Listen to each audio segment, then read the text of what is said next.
안녕하세요. 켈리의 작은 도서관에 오신 것을 환영합니다. 오늘은 김호진 작가의 궁합을 소개해 드리겠습니다.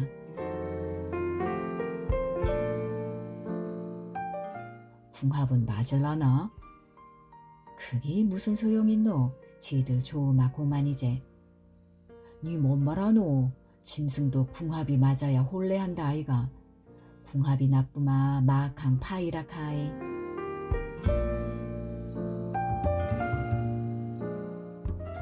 김호진 작가의 궁합 이야기 시작하겠습니다.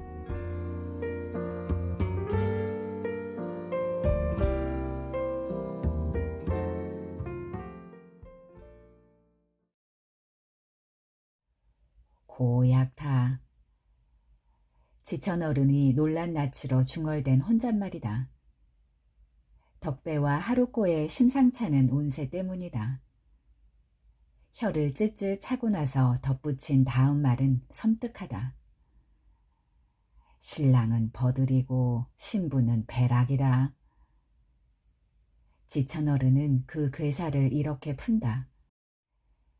삼형살 덕배는 요사하고 하루꼬는 유녀가 될 팔자여.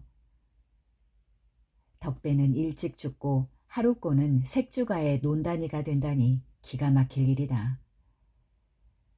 덕배 색시 하루꼬는 예사 여자는 아니었다. 1930년에 태어난 그녀는 출생부터 별났다. 일본 순사 스즈키 요시노부와 술집 작부 박금녀의 사생아가 하루꼬다.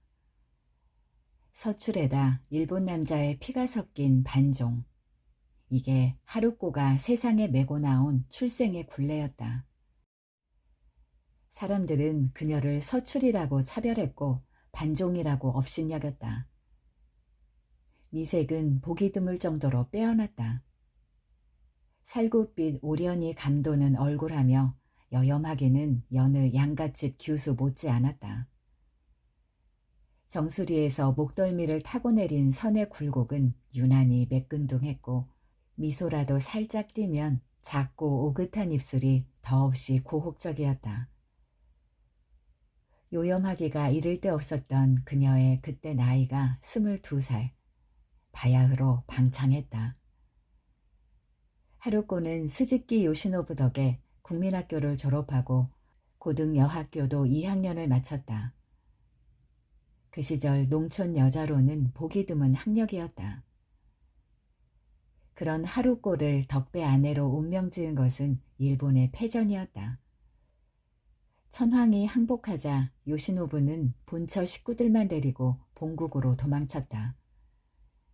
금녀와 하루꼬에게 말 한마디 안 하고서다. 얼마 뒤에는 금녀 또한 하루꼬 몰래 어디론가 종적을 감추었다. 장날마다 허튼 소리를 떠벌리던 약장수를 따라갔다는 말이 들리더니 소장수를 따라갔다고도 했다. 사실은 알 수 없었으나 그때 이래 하루꼬의 어머니는 끝내 모습을 드러내지 않았다. 하루꼬는 얼결에 고아가 된 셈이었다. 하루꼬는 하는 수 없이 자기 어머니가 한때 술 시중을 들었던 예안 장터국밥집 수양딸로 들어갔다. 국밥집 안주인이 하루꼬를 받아들인 까닭은 이랬다. 그네는 슬하에 자녀가 없는 처지였다. 그래서 주워온 아이라도 하나 있었으면 좋겠다는 생각을 가지고 있는 데다 그렇게 하면 필시 회임한다고 어느 탁발승이 부추겼기 때문이다. 안주인은 하루꼬의 이름도 말려로 바꿔버렸다. 역시 등남을 발언하면서 장터의 점쟁이에게 부탁한 장명이었다. 하루꼬는 얼핏 보아도 산골 마을의 구습에 젖어 있는 덕배 짝이 아니었다. 1950년 그때의 동네 안악들 머리 단장은 쪽진 낭자머리에 비녀를 꽂는 것이 흔한 모습이었다. 하루꼬는 머리채를 동그랗게 말아 올려 뒤통수에 묶어 매는 말똥머리를 좋아했다. 옷차림도 동네 안악들은 대개 고름 달린 저고리에 긴 치마를 외로 여며 입었다. 이와 달리 하루꼬의 입성은 어찌 보면 한복 같고 어찌 보면 양장 같은 기묘한 행색이었다. 이런 하루꼬를 사람들은 신식 여성이라고 치켜 세우기도 하고 눈꼴 시린 몰풍이라고 혀를 차기도 했다. 아무튼 미인인 것만은 아무도 부정하지 않았다. 덕배는 제 이름도 쓸 줄 모르는 무지렁이 농사꾼이었다. 생김새는 곰 같아도 성정은 순한 사내였는데 봉화 산골에서 숫쟁이를 하다가 용태 내 일꾼이 되었다. 툭툭한 얼굴에 구렛나룻이 숭숭 돋은 덕배는 보통 키에 목이 굵은 사내였다. 뱃살 또한 윗배 아랫배 할 것 없이 두꺼비 백구레처럼 불룩 튀어나온 뚱뚱보였다. 이를 빗대 사람들은 그를 떡배라 불렀고 그도 그리 싫어하는 눈치는 아니었다. 덕배는 대식가였다. 가리는 것 없이 아무 것이나 우두구둑 씹어 삼킬 정도로 먹성이 좋았다. 보통 사람의 두세 배 정도는 해치웠다. 주량도 말술이었다. 탁주 대병을 입에 물고 단숨에 거들빼기로 비울 정도였다. 술을 마시고는 거북 등짝 같은 손으로 입시울을 문지르며 개트름하는 버릇도 있었다. 그래도 밉상은 아니었다. 그는 힘이 장사였다. 게다가 부지런했다. 몸이 커서 좀 굼뜨긴 해도 어정쩡한 중머슴 두어 사람 몫은 너끈히 해치웠다. 이를 가리지 않는 데다 아무리 성가신 일도 대충대충 건성으로 하는 눈비음 짓거리는 시켜도 못하는 성격이었다. 용태 어머니 신부인은 둥글둥글 사람 좋고 일 잘하는 장꼴인 그를 무척 든든하게 여겼다. 한 가지 노총각 신세인 것이 마음에 걸렸다.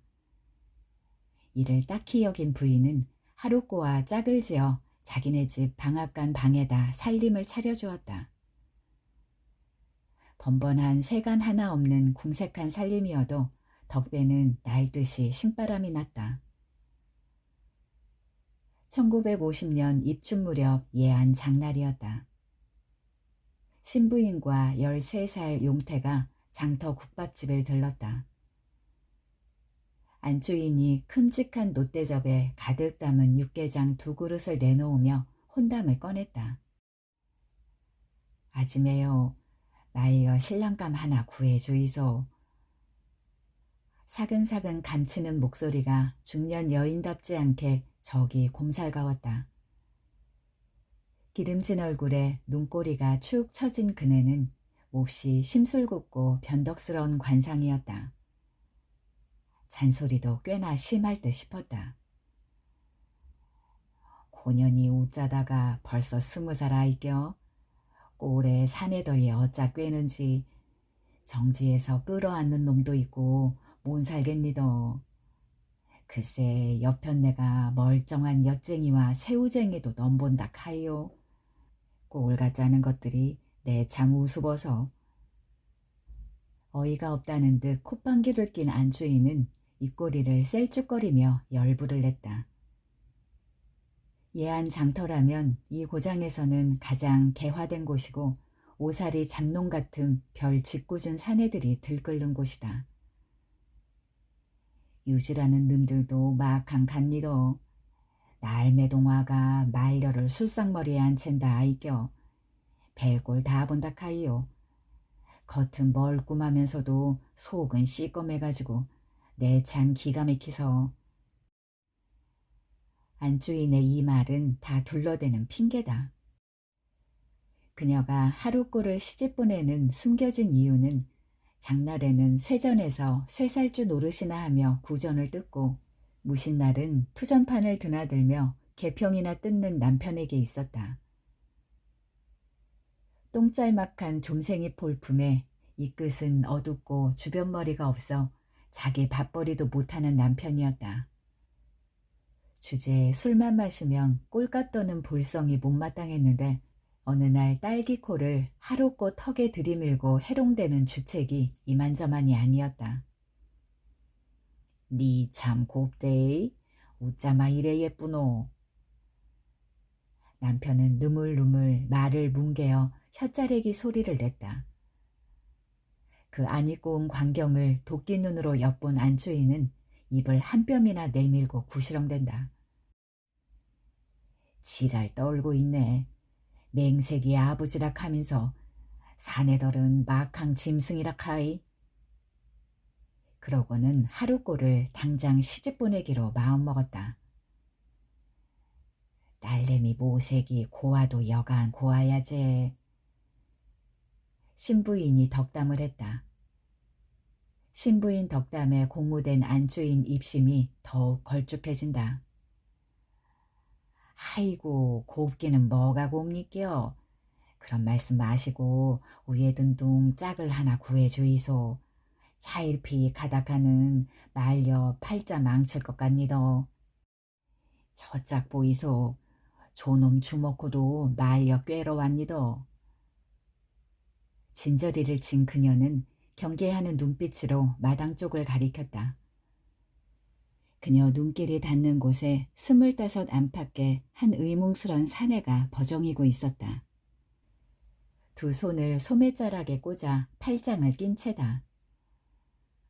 검정색 바지저고리에 검정 고무신을 신고 도리우찌를 눌러 쓴 농사꾼도 장사꾼도 아닌 차림이다. 몸집은 탄탄하고 얼굴은 깡마른 송곳턱 사내다.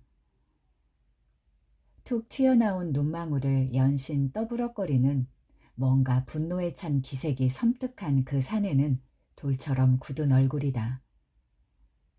그는 하루꼬의 국민학교 동기 오상기다. 하루꼬보다 몇 살 많은 상기는 예안 국민학교에 다닐 때부터 하루꼬를 좋아했다. 하루꼬가 놀림을 당할 때면 상기는 언제나 그녀를 감싸주곤 했다. 6학년 때였다. 어떤 짓궂은 사내아이가 단종 어쩌고 하며 하루꼬 치마폭을 벌렁 치키자 상기는 녀석을 찰떡치듯이 두들겨 팼다. 그녀는 그날 상기 품에 안겨 속을 달랬다. 이를 계기로 둘은 연인이 되었지만 안주인의 감시가 심해 내놓고 만날 수는 없었다. 상기는 대장간집 아들이었다. 국민학교를 졸업하고 한동안 대장장이 노릇을 하다가 그 무렵에는 좌익 활동을 하고 있었다. 신부인은 상기는 본체만 채 혼담에 더 관심을 보인다. 좋은 사람이 있긴 한데. 덕배를 마음에 두고 넌지시 꺼낸 말이다. 아이고 사람 개하느마 됐니더. 너울가지 좋은 안주인은 군말 않고 선뜻 승낙했다. 그런데도 신부인은 덕배가 자기네 일꾼이라는 사실과 나이와 생김새와 성격을 소상하게 설명했다. 부모도 형제도 없다는 것 또한 저저히 알려준 다음 그 시절 혼담 때는 반드시 짚고 넘어가는 궁합도 꺼낸다. 궁합은 봐야제. 아이고 궁합은 와보니껴. 사람 좋으마 개한탁하이요. 안주인은 망설임이 없었다. 하루꼬는 그 자리에서 단박 덕배 아내가 돼버렸다. 속 깊은 신부인은 그날부터 하루꼬 이름을 오키로 바꿔 불렀다. 국밥집 흔적을 지우기 위해서였다. 하루꼬가 술집 작부가 낳은 일본 순사 딸이라는 점도 비밀에 붙였다. 그날 저녁 수양 어머니로부터 정혼 통고를 받은 하루꼬는 어처구니가 없었지만 한마디 말도 못했다. 어떻게 해야 할지 아무리 궁리해도 뾰족한 수가 없었다. 그녀는 안절부절 못하다가 상기와 만나기로 한 낙동강 뚝으로 나갔다. 상기를 만난 하루꼬는 풀썩 몸을 던져 안기었다. 상기 품이 남자 냄새를 진하게 풍겼다. 서로 한창 애무하다 말고 서름에 북받친 하루꼬가 불쑥 말한다. 오빠, 나 시집가. 상기는 잠시 망설이다 볼멘 소리로 묻는다. 언 놈한테. 나도 몰라. 엄마가 정했어. 하루꼬는 모질게 덧붙인다. 시집은 가도 몸은 지킬 거야. 믿어줘, 오빠. 하루꼬 목소리가 차분하면서도 단호했다. 상기는 하루꼬 허리를 당겨 죄이며 널 다부 데려올 거야. 반드시. 하고는 한 번 더 죄인다. 해동기를 맞은 낙동강 급류가 무엇이든 삼켜버릴 듯이 소용돌이치고 있었다. 얼마 뒤 하루꼬가 상기 품을 화들짝 빠져나와 국밥집 쪽으로 내달린다. 알고 보니 하루꼬의 수양아버지가 주정하며 다가오고 있었다. 말려 고년이 앙큼하다 카이. 수양아버지의 혼잣말이다. 주정뱅이를 쏘아보는 상기 표정이 냉혹했다. 시집 오는 날 하루꼬는 양모에게 떠밀리며 20여리를 걸어왔다. 상기도 먼 발치에서 밀정처럼 뒤를 따랐다. 낙동강 나룻배를 탈 때만 해도 참을만 했지만 그 위에는 하늘만 있어 보이는 달인목 고갯길을 오를 때의 하루꼬 발걸음은 족쇄를 찬 죄수처럼 무거웠다. 돌아갈 수 없는 그녀는 마루턱을 오른 뒤에야 신부인이 마중 보낸 가마를 타고 왔다. 가마를 메고 간 교꾼은 두하와 대거리였다. 노총각 너댓이 서로 매겠다고 다투다가 그렇게 결정되었다. 두 사람 다 국밥집을 들락거리며 하루꼬를 흘끔거린 적이 있고 그 중에도 두하는 하루꼬를 남몰래 짝사랑하는 처지였다. 이태 전 국밥집을 들렀을 때 하루꼬를 본 두하는 자기도 모르게 입속말을 한다. 참말로 곱구마. 두하는 벌린 입을 다물지 못했다. 그날 이후 그는 예안 장에 갈 때마다 국밥집을 기웃거리곤 했다. 어떤 날은 장 볼 일도 없으면서 하루꼬를 보기 위해 장을 갔다. 어떤 밤은 잠을 설칠 때도 있었다. 그걸 안 개봉어른이 두하를 타이른다. 따지 뭐할 감은 쳐다도 보지 마라. 그 말을 듣고도 두하는 안달복달 조바심을 쳤다. 하루꼬에게 장가들고 싶은 초조감 때문이었다. 그러다 그녀가 덕배와 혼약을 맺었다는 말을 듣고 두하는 가슴이 덜컹했다. 그렇게 근 한 달이나 가슴앓이를 하다가 지금 마중가마를 메고 그녀를 태우러 가고 있다. 그걸 눈치챈 대거리가 두하의 부하를 긁는다. 두하, 네 시방 복장이 터질 지경이제? 뭔 소리고? 네 오키한테 반해가지고 암내 맡은 숙회 모양 된 게 쪘나? 지랄 떨지 말고 가마나 옳게 매. 니캉 오키랑은 궁합이 안 맞는다. 고마이 잡불거라. 와 안 맞노? 니는 똥지게 진 농사꾼이고 오키는 꽃신시는 선녀 아이가 짝이 맞겠나? 그러마 떡배도 오키랑 안 맞겠네. 그렇다니까. 그때였다. 하루꼬 일행이 달인목 산길을 마주오고 있었다. 오키다. 먼저 본 앞채잡이 가마꾼 대거리가 소리쳤다. 두 사람은 얼른 가마를 내려놓고 일행을 맞았다. 두 사람은 먼저 하루꼬 양부모에게 의례적인 인사를 건넸다. 두하가 하루꼬를 마주보며 불쑥 말한다. 오키씨, 먼 길 고생했심더. 전부터 알고 지내는 사이라도 되는 듯 스스럼 없는 말투다. 냉랭한 표정의 하루꼬는 아무 말 않고 눈길을 딴 데로 돌린다. 넉살 좋은 두하는 물러서지 않고 뒷말을 한다. 오키시 가마타소 오키시 태울라고 메고 왔구마. 어여타소 보낸 분 성의를 생각해서. 대거리도 거들었다. 하루꼬가 여전히 머뭇거리자 국밥집 안주인이 나선다. 엎은 타그라 안 싸돈 어른이 보낸 가마다. 그제야 하루꼬는 슬며시 가마 속으로 들어갔다. 하루꼬를 가마에 태운 두하와 대거리는 싱글벙글 반다름질을 쳤다. 그날 아침 초례청을 차리는 덕배 품이 여간 신나는 게 아니었다. 신부 도착 시간을 해높이로 재며 덕배는 연신 벙싯댔다. 마당 한가운데 차이를 치고 그 밑에 멍석을 깔고 멍석 위에 다시 초석을 펴고 그 중심에 초례상을 놓고 십장생이 그려진 열폭 병풍을 양편에 둘러쳤다. 격식을 제대로 못 갖춘 성녀여도 하객은 제법 북적댔다.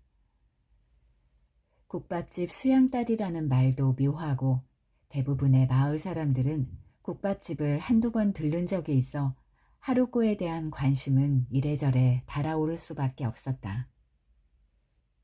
새신랑 덕배가 초례상 앞에 선 시각은 한낮 5시. 돌담 옆 몇 그루 매화가 흐드러지게 피어 있었다. 6.25 몇 달 전 아직은 전쟁의 화마가 휘몰아치지 않은 때였다. 나무 기러기를 받쳐들고 신부를 기다리는 덕배 모습이 왠지 어설프고 우스꽝스러웠다. 달령을 입고 흑화를 신고 사모관대를 한 전통 홀리 예장이 몹시 어줍게만 보였다.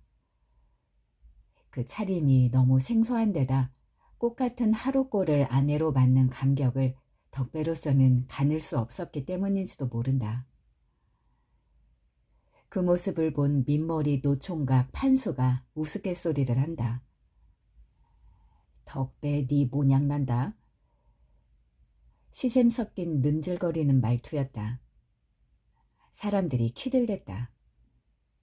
그들의 관심은 온통 새색시 하루꼬에게 쏠려 있었다. 이윽고 기다림에 지친 사람들이 웅성대기 시작할 즈음 하루꼬가 모습을 나타냈다. 수모의 부축을 받으며 등장한 하루꼬가 초례상을 사이에 두고 덕배와 마주섰다. 홀기를 든 지천 어른이 목청을 느린다. 신부 제배. 두 번 절하고 일어선 하루꼬가 두 팔을 내려 한삼으로 가린 얼굴을 드러냈다. 예상 못한 미색에 하객들은 숨소리를 죽였다. 하루꼬는 얼굴에 분가루를 바르고 양볼에 연지를 찍고 이마에는 빨간 곤지를 붙였다.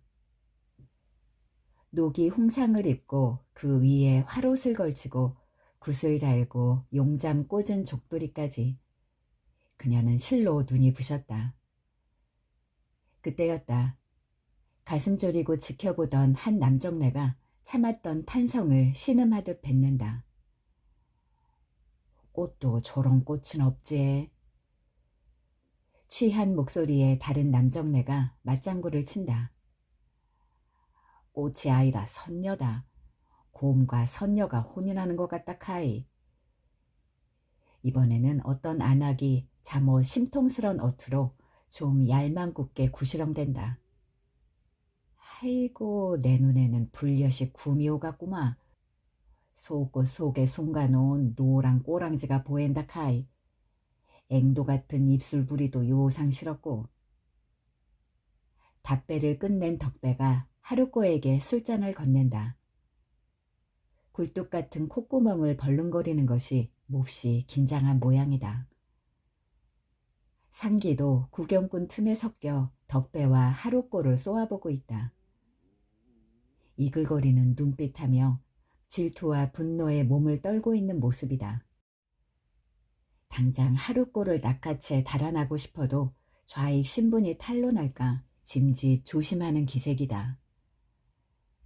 하루꼬는 가끔 흘깃거리는 곁눈질로 상기와 눈을 맞춘다. 눈치 못 챈 덕배는 마냥 벙싯대기만 한다. 잔치 분위기는 달아오르고 지금까지 군침만 삼키던 노총각 삼식이가 다른 노총각 두하에게 말을 건다. 떡배 전마 먼 보기 좋그로 있노. 띠리한 촌뜨기가 어예 조래 이쁜 각시를 얻었노 말이다. 두하 반응은 시큰둥하다. 지깝게 복은 뭔복 모두 아짐의 덕이제. 그기 바로 복이다. 전마가 복이 있으니까이 아지매가 나성기랍고. 두하는 삼식이의 그 반론은 들은 척도 안 하고 저 혼자 주절거린다. 저 문디 억수로 기분 좋은가배. 벌렁거리는 전마 들창고 한 봐라. 죽통 디비는 대직호 안 갔나? 뭐가 저래 좋고? 궁합은 맞을라나? 삼식이가 앞뒤 없이 불쑥 물었다. 기기 무슨 소용있노? 지들 좋으마고만 이제. 니 무슨 말을 그래 하노? 짐승도 궁합이 맞아야 혼례한다 아이가. 궁합이 나쁘마 마강 파이락하이. 삼식이니 등 넘어 몽추 아나? 안다 와. 그놈아 각시 옹기장수와 바람났잖아. 궁합 나쁘다고 부모가 긋고 말리도 인물 좋다 하면서 세우자티 그래 됐다 아이가. 몽추댁은 새차갑고 얌얌하다 하던데. 두하가 의아하다는 투로 되물었다. 삼식이는 물러서지 않고 속담 하나를 끌어댄다. 얌전한 색시 뒷구녕으로 호박씩 간다 아이가. 두고 보니 그러네. 두하가 맞장구를 쳤다. 흥이 난 삼식이는 다른 사례를 또 들이댄다. 또 있다. 두한이 아랫마을 도가지 외동딸 후남이 과부된 거 알지? 알지로. 궁합댐이 그래 됐다 아이가. 후남이는 불이고 신랑은 나무인데 불기운이 억수로 쌩기라. 신랑이 몸백이고 죽어부딱하이. 복상사락하동. 후남이는 죽은 줄 모르고 배 우에 너부레진 신랑을 확 때밀었다 하대. 부잣집 맏매놀이 됐다고 조악했사티 시집가서 한 달 만에 청상이 된 기라. 몸만 마왔다 아이가. 궁합 나빠갖고 신세 베린기라. 후남이 말띠가? 아니다 범띠다. 거다가 백범이라 카더라. 신랑은 토끼 띠고 범이 토끼를 잡아먹었는동. 띠궁합이 상극이라는 삼식이의 어린 짐작이었다. 후남이 그 가스나 과부된 거는 관상땜이다. 눈매가 매눈맹크로 매섭고 인매도 살차서 극부상이라는 동. 두하의 그 관상론을 삼식이가 제법 유식하게 받는다. 눈매 땜이가 아니라 미간에 생긴 내천자 주름 땜이다. 바늘 3개가 거꾸로 박힌 요부상이라지 아매. 보상골 무당이 그걸 연친문이라 하면서 서방 잡아먹을 형살이라 하더라. 거기다 후남이는 납작코에 골상도 육삭이래 가지고 박복하다는 동. 육삭이 뭐고?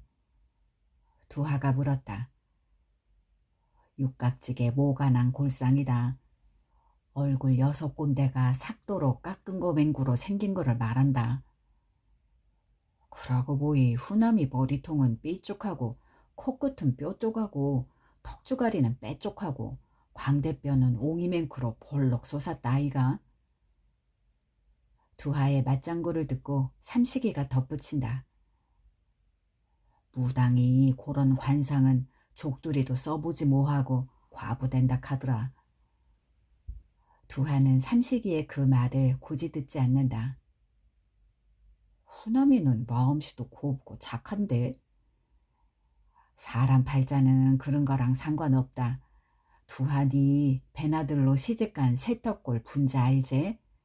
째보맹구로 입가생이가 쪼매 째진 까무잡잡한 얼금베이 빈대코 지지바 말이다. 자리 꼽재기란 최영감 의붓딸 말이구나. 그가스나 방댕이가 살찐 암소 궁딩이만큼 크지 야매. 그가스나 생긴 꼬락지는 얌생이 풍신이고 성깔은 땡삐 같고 소가지는 밴데이 맹구지만은 얼마나 잘 사노. 아도 벌시러 아들만 둘이고 깨가 서마리라 카이. 어비에 떠비도 궁합만 좋다카마 잘 산다 아이가. 삼식이 목소리가 제풀에 높아지자 엿들은 개봉어른이 점잖게 나선다. 넘 시집 장계 가는 날 너거들 뭔 입하고 하노? 궁합을 맹신하는 검질긴 삼식이는 굽히지 않고 깐죽인다. 개봉하제요. 지 말은 옆편내 인물보담 궁합이 중타는 말이시더. 궁합이 맞아야 금실도 좋고 해로도 하고 얼라도 올망졸망 놓는 거 아이겨? 크기사 글타마는 오늘은 입 담을 그래. 너무 혼산날 무여히 극하는 거 아이다. 개봉 어른이 자리를 옮기자 삼식이는 또 덕배와 하루꼬의 궁합을 물고 늘어진다. 떡배 색시 무신 띠고 말띠 아이가. 떡배 전마는 용띠라 카던데. 말띠고 용띠고 뭔 상관이고. 우리 아재는 용띠고 아지매는 말띠래도 금신만 좋다 아이가. 두하 말은 듣는 둥 마는 둥 삼식이는 말머리를 돌린다. 근나 전나 떡배 전마 궁합도 안 봤다매? 그게 나도 좀 찜찜하다 카이. 잘 삶아 궁합이 개하는 기고 먼 일 생기마 나쁜 기고 두고 보마 알제. 두하도 어느새 궁합론자가 되어 있었다. 들뜬 사람은 두하와 삼식이만이 아니었다. 다른 사람들도 웃고 떠들고 수군대며 시시닥거리기는 마찬가지였다. 그걸 입증하듯 가래골 외딴 집에 말더듬이 8대가 주워들은 문자까지 쓰며 불쑥 나선다. 떡배 전마 연복이 터졌다 아이가. 저 홀끼는 눈초리 한 봐라. 사람 죽인다 카이. 8대 뒤에서 초래청을 엿보던 구장댁 머슴 복동이가 친 맞장구다. 어떤 여인이 거든다. 콧날은 웃자고 어예 조리 도도할고. 하루꼬의 콧대는 칼로 깎은 듯이도 보이는 흔치 않은 생김새였다. 콧날보담도 촉 처진 귀부알이 더 삼삼하다 아이가. 끄트머리가 야드르르한 조롱 귀는 산의 간을 녹인다 카이. 씨름장사 대거리가 한 말이다. 대거리의 그 되바라진 말을 삼식이가 되물어 확인한다. 그게 뭔 말이고? 떡배 색시가 산에 호리는 요부상이다. 이 말이가? 그렇다니까. 안 막해도 떡배 각시 인물값 하겄다 카이.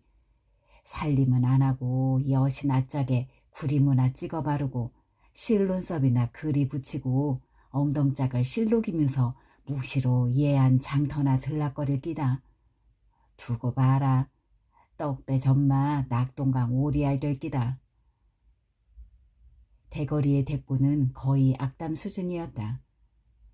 대거리가 그런 말을 한 것은 어쩜 하루꼬에게 반해버린 질투 때문인지 모른다. 그동안 듣고만 있던 상기가 갑자기 대거리를 돌아보며 맞장구를 친다. 형씨 말이 맞소. 신랑은 낙동강 오리알이 될 거요. 낯선 사내의 그 가시돋친 말에 주위 사람들이 긴장을 느낀다. 잠시 어색한 침묵이 흐르고 또래 중에 나이 꽤나 먹은 두하가 좀 언짢게 묻는다. 당신 누군데 그런 말을 하오? 상기도 대들듯이 맞선다. 하루꼴을 덕배에게 빼앗긴 탓에 상기는 진작부터 화가 나 있었다. 좌익 활동에 미쳐있는 그는 중학과정도 독학으로 마친 제법 유식한 사내다. 대장간에서 근육질을 키운 데다 성깔도 진돗개 못지않다. 나는 신부 상객을 따라온 사람이오. 신부가 나를 오빠라 부르오. 두하가 거듭 묻는다. 친오빠시오? 그렇소. 두하는 못 믿겠다는 듯 짓궂게 파고든다. 신부한테는 친오빠가 없다던데? 친오빠는 아니지만 신부와 나는 동생 오빠 하는 사이요. 친오빠는 아닌데 오빠 동생 하는 사이다? 이 뻔뻔한 새끼, 너 뭐야? 이 엉큼한 새끼, 여가 어디라고 개수작을 부려? 버럭 지른 두하는 상기 멱살을 죄어 당기며 박치기를 넣는다. 짝사랑하던 하루꼴을 덕배에게 빼앗긴 두하는 기어이 상기한테 울분을 터뜨리고 말았다. 코피를 훔친 상기가 반격 자세를 취할 때 두하가 무릎치기를 날린다. 명치를 공격당한 상기는 얼굴이 노래지면서 들숨을 멈춘 채 고꾸라지고 두하는 씹는 소리로 으른다. 너 암캐 꽁지 따라댕기는 숙해맹구로 오키를 꼬누는 눈치인데 택도 없다. 망신당하기 전에 퍼뜩 꺼져. 정신을 차린 상기가 두하 턱주가리를 한 주먹 갈기는 순간 대거리가 껴앉는다. 형씨 그만하소. 이장이 알면 신고하오. 신고라는 말에 움찔한 상기는 죄었던 주먹을 풀고 잡아 끄는 대거리를 따라 삽작으로 발을 옮긴다. 그 소란 중에도 대부분의 사람들은 맞절하는 덕배와 하루꼬에게 더 정신이 팔려 있었다. 초리청을 훔쳐보는 상기 눈에는 그게 가증스럽기만 하다. 잔을 비우고 일어나던 덕배가 자빠지는 바람에 구경꾼들이 웃음보를 터뜨려도 상기는 못 들은 척 이를 악문다. 내가 오늘은 울고 간다마는 다부 온다. 두고 봐라. 과묵하고 동작이 무거운 새신랑 덕배는 이날 해벌레 웃기는 애도 덤벙대지는 않았다. 홀예식이 끝나고 사람들이 행가래를 칠 때도 입만 벙긋거릴 뿐 시종 침착했다. 성격뿐만 아니라 나이 탓이기도 했다. 덕배 나이 34, 하루꼬보다 14살 많았다. 숫쟁이 행세기의 덕배는 외모와 같은 것은 신경 쓰지 않는 태평스런 인물이었다. 빗질마저 마다한 쑥대머리는 무슨 덤불처럼 무성했고 석회도 희끗희끗 꿰었다. 양치질도 손가락으로 왕소금을 찍어 몇 번 문지르는 것이 전부였다. 담배 연기에 찌든 이빨은 누르다 못해 검붉었다. 그런 덕배를 하루꼬가 좋아할까 싶었다. 해가 지고 있었다. 해도 뭘 아는지 붉은 홍소를 벙긋 터뜨리며 서산 너머로 숨어버린다. 봉화산 꼭대기를 비상하던 솔개 한 마리도 자취를 감추었다. 사람들이 썰물처럼 빠져나갔다. 하루꼬를 데리고 왔던 국밥집 상객 일행도 떠나갔다. 화토불을 지펴놓고 부어라 마셔라 흥얼대던 사람들도 자리를 떴다. 동네 안악들도 다 돌아가고 어느덧 집안이 조용해졌다. 덕배와 하루꼬가 신부인 앞에 섰다. 신방에 들기 전 인사를 드리기 위해서다.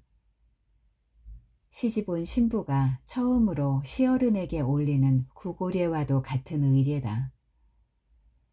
두 사람이 가지런히 큰절을 하자 부인은 덕배에게 밤을, 하루꼬에게는 대추를 한 움큼 던져주며 말씀한다. 인자부터는 둘이 살기 나름이네. 사람이 한번 작배하면 천수를 해로 해야 하네. 그보다 더한 복록은 없네. 티끌 모아 태산이라고 알들이 삶은 살림도 느네. 금실 좋게 자식도 많이 낳고. 덕배는 해 낙낙한 표정으로 연신 예 한다. 등을 꼿꼿이 세운 하루꼬는 두 눈을 새초미 내리깐 채 얼음 조각이듯 차가운 표정으로 말없이 듣기만 한다. 신방은 디들방아가 있는 행랑채의 곡간 겹방이었다. 이 밤을 위해 신부인은 물색 좋은 신혼 이부자리를 진작 준비해 놓았다. 원앙을 수놓은 비단 금침은 아니어도 정성껏 마련한 새 것이었다. 덕배와 하루꼬가 신방으로 들어가자 등불이 꺼졌다. 덕배 부부가 살림을 차리고부터 이런저런 남정네의 출입이 분주하게 줄을 이었다. 보부상이나 박물장수를 비롯해 청려장을 벗삼은 나그네도 그냥 지나치는 법이 없었다. 바락 메고 장삼에 가사 걸친 승객이 수시로 들락거린 것도 그 무렵이다. 동네 안악들도 예외는 아니었다. 하루꼬가 도랑가에서 빨래라도 하고 있을 양이면 하나둘 꿰어 옷차림이며 머리 모양이며 화장까지 흘끔흘끔 뜯어보기 일쑤였다. 새색시라면 사람들의 관심을 끌기 마련이나 이건 무슨 신기한 구경거리 취급을 하는 것이어서 그게 사뭇 재미있을 지경이었다. 그녀에게 홀려버린 사내들도 더러 꽤 있었는데 이웃에 사는 노총각 두하도 그중 하나였다. 그는 하루에도 몇 번이나 들락거릴 정도로 몸이 부쩍 달아있었다. 태평양 전쟁이 절정으로 치닫던 1944년 봄, 두하는 징용에 끌려가고 있었다. 그는 울부짖는 부모를 그냥 두고 차마 떠날 수 없었다. 어떻게든 도망쳐야겠다고 마음먹은 그는 동구 밖 느티나무 밑을 지날 즈음 기회를 잡았다. 일경이 용변 보는 틈을 놓치지 않고 녀석이 바지춤을 내리는 순간 선앙당 뒷산으로 줄행랑을 쳤다. 곤치꾸시오 이 개자식. 일경이 악을 쓰며 총을 갈길 때는 두하가 능선을 넘은 뒤였다. 이튿날 새벽같이 들이닥친 요시노부가 두하 아버지 조태복을 을렀다. 요시노부는 그 무렵 우리 마을을 관할하는 주재소 소장이었다. 몸집이 살찐 땅개 같고 배가 만삭의 임산부만큼이나 볼록한 요시노부가 성난 들개 눈빛으로 으르렁댄다. 조태복, 당신 아들이 징용을 거부하고 도망쳤다. 대신 당신이 보국대에 나가야겠소. 허리에 찬 닛본도를 칼집에서 꺼냈다가 다시 꽂으며 요시노부가 한 말이다. 10분간 여유를 주겠소. 서두르시오. 요시노부는 머뭇대는 조태복을 재촉했다. 병력 같은 소리에 두하 어머니 대곡대기 털썩 쓰러졌다. 그걸 보고도 요시노부를 따라온 순사가 조태복 등짝을 밀치며 윽박지른다. 시간 없어. 빨랑 준비하란 말이야. 떠날 채비를 갖춘 조태복이 앞서자 요시노부가 능글맞게 짓거린다. 조태복, 대일본 제국의 보국 대원이 된 걸 축하하오. 해방 직후 강원도 외가에 숨어있다가 돌아온 두하는 아버지가 끌려간 것을 알고 땅을 쳤다. 충격을 받은 두하는 술에 절어 지내다 마음을 잡았지만 40을 바라보는 나이가 되고 말았다. 훤칠한 키에 성격이 호쾌한 두하였다. 넉살도 좋았다. 그 시절 농촌 총각으로서는 누구에게도 뒤지지 않는 신랑감이었으나 팔자가 꼬여 노총각이 되어버렸다. 신부인이 병문안 갔을 때였다. 남편을 그리는지 시름겨운 눈으로 먼 산 바라기를 하고 있던 두하 어머니 대곡댁은 죽기 전에 손자 하나 보는 것이 소원이라고 했다. 두하는 고개를 들지 못하고 있었다. 대곡댁은 소원을 말하던 그 해를 넘기지 못하고 눈을 감았다. 손자는커녕 며느리도 못 본 채였다. 불효스런 생각이 덧난 두하의 죄책감은 걷잡을 수 없었다. 짝사랑 사연에 이런 까닭도 겹쳐 그 무렵에 두하는 잔뜩 달아 있었다. 두하가 용태네 집을 들르는 시각은 대개 하루꼬가 부엌 일을 하는 저녁나절이었다. 하루꼬를 훔쳐보기 위한 셈속이 뻔했다. 공교롭게도 덕배네 부엌은 횡길적으로 드러나 있었다. 하루꼬가 부엌 일을 하고 있는 한 굳이 곁눈질을 안 해도 두하는 그녀를 볼 수 있었다. 넉살 좋은 두하는 마당을 들어설 때마다 목청을 돋운다. 아줌에 계시니껴? 아줌에는 신부인을 말한다. 두하는 하루꼬와 눈이 마주치면 싱긋 웃거나 더러는 말도 건넨다. 덕배가 나타나면 벌씬 웃으며 겸연쩍게 얼버무린다. 사람들의 관심이 도를 넘자 하루꼬는 걸핏하면 눈에 쌍심지를 심었다. 쫑긋한 입술은 언제나 뾰로통 성나 있었고 찌푸린 미간은 살천스럽기가 서리빨 같았다. 위기를 느낀 덕배는 이른 새벽 샘물도 길어오고 땔감도 미리 챙겨놓고 설거지 같은 자질구레한 허드렛 일도 눈치껏 거들었다. 그러나 앵돌아진 하루꼬의 성깔은 쉽게 풀어지지 않았다. 신부인도 하루꼬가 딴 마음을 먹지 못하도록 할 수 있는 모든 것을 했다. 가재도구도 이것저것 마련해주고 장신구도 선물하고 구리무도 사주었다. 하루는 바람도 쐴 겸 덕배와 함께 예안 장터에도 다녀오게 했다. 잔뜩 모양을 낸 하루꼬가 앞장서고 덕배가 뒤를 따랐다. 용태도 그들 틈에 끼어 있었다. 6월 초순 길섭 양진역에 무더기진 찔레꽃이 화사했다. 장짐을 지고 뒤쫓아가는 덕배 모습이 하루꼬 남편이라기보다는 하인 같아 보였다. 그는 마냥 즐거운 표정이었다. 용태는 혹시 전번에 보았던 그 의문스러운 산에 상기가 나타나지 않을까 은근히 걱정되었다.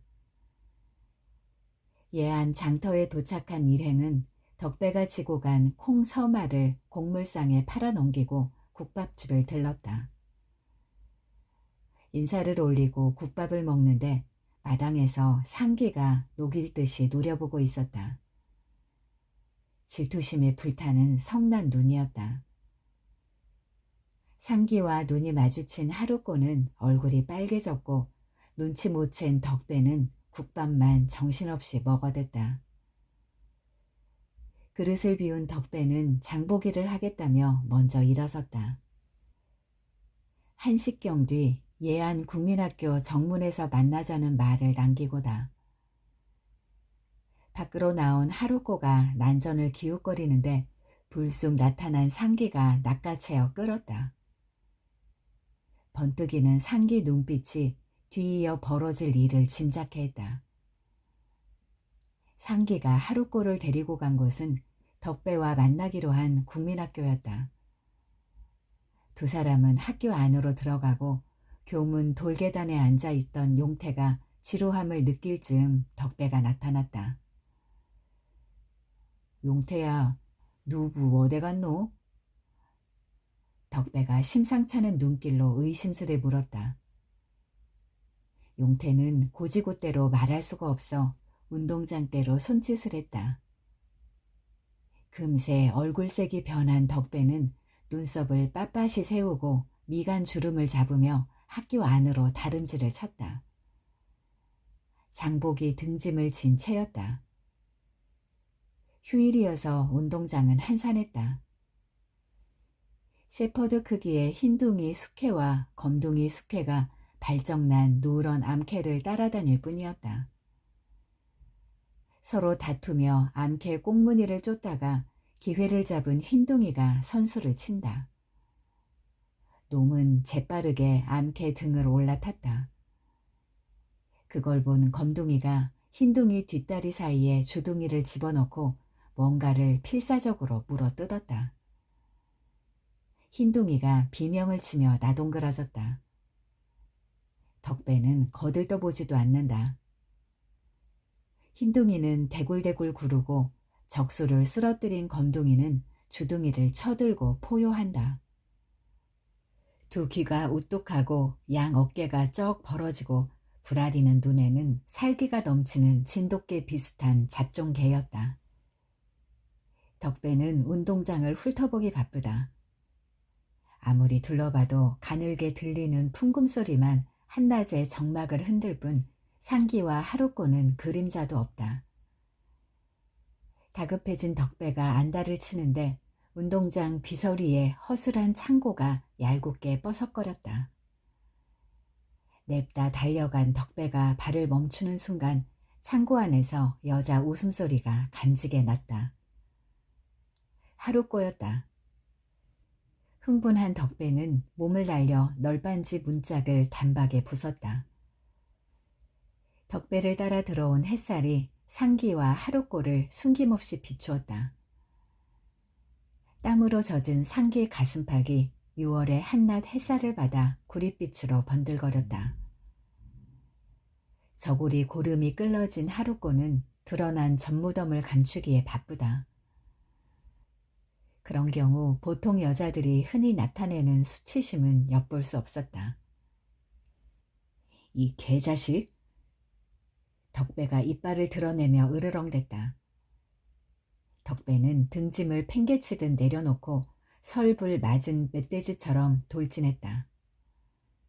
그는 아주 미쳐버린 사람 같았다. 덕배는 상기와 하루꼬가 서로 알몸을 비비고 있었다고 생각하는 게 분명했다.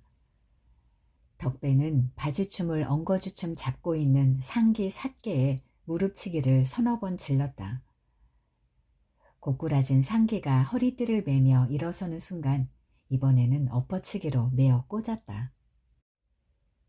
옷을 갖추어 입고 젖가슴을 여민 하루꼬는 두 손으로 배꼽을 쌓아는 채 멀거니 보고만 있다. 덕배는 멈추지 않았다. 그는 아랫배를 움켜쥐고 나뒹구는 상기 배때기를 두 발로 무작스럽게 짓이겨댔다.